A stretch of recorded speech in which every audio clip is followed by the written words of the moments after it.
Welcome to Langrisser Lore, the series where I'm going to start pushing my PG-13 rating so you don't stop watching. And today, I'm happy to bring you the story of Dieharte, the Ultra Instinct. だいたい 50% の力ってところか。まあこれだけあれば問題なさそうだ。 Dieharte is a new knight, and yet somehow manages to find opportunities to date princesses. Working class marries trust fund baby? That's class mobility you can only dream about. He uses every ounce of his ripped abs and ridiculous hairdo to his advantage. But much like my wife, Dieharte constantly wonders if he could be doing better. In fact, Langrisser 3 is closer to a dating simulator than a strategy game. I get it, choices are a good thing. So let's break those choices down. First, there's Freya, the childhood sweetheart and the future queen of Beryl. Not a bad option, just a little too cut and dry. Second, Dieharte, the Lolita. This has got a little bit more spice. Save her from an invasion, comfort her after her father is murdered.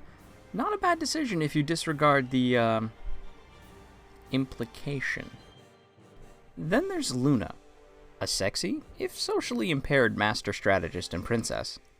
We learn that Luna's favorite food is seafood, and listen to me boys, if you can convince a princess that legal seafood is fine dining, you lock that down immediately, no questions asked. I don't care if you're allergic to shellfish, suck it up, it's a princess.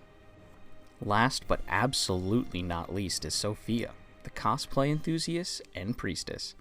While you may not get a kingdom, you and I both know how that tale is staying in. You'll be making her say, "Oh, Lucerus," in no time. But what is Dieharte's actual story? He's the nephew of King Raymond and the next in line after Lewin, but for some reason he decides that being a knight and marrying a princess is more realistic than murdering his cousin and taking the throne. He goes to Larkus, where he uses so much hairspray he is responsible for multiple holes in the ozone layer, leading to the melting of the polar ice caps in Regular. Regular invades after politely asking him to switch to a more environment-friendly product, but he refuses. Ultimaler is left with no choice but to destroy the city to prevent his people from drowning. Dieharte spends the rest of the game trying to become the best knight on the continent, while finding a princess to marry and earn a kingdom of his own. When the demons show up, everyone forgets about the hairspray and rallies to save all of humanity. Dieharte and Ultimaler agree to duel to determine who is the best, but we never actually find out, making the entire game pointless.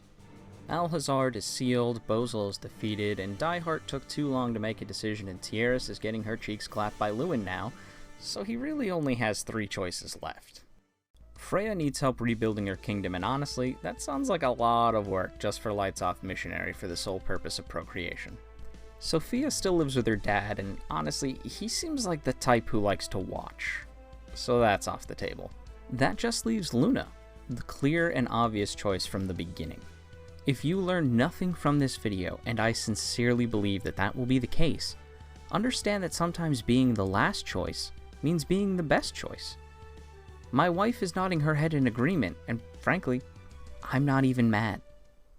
Thank you guys so much for watching. I had a ton of fun making this video, and I hope you enjoyed it as much as I did. The next video is going to be on the genealogy of Langrisser, and I hope to see you there.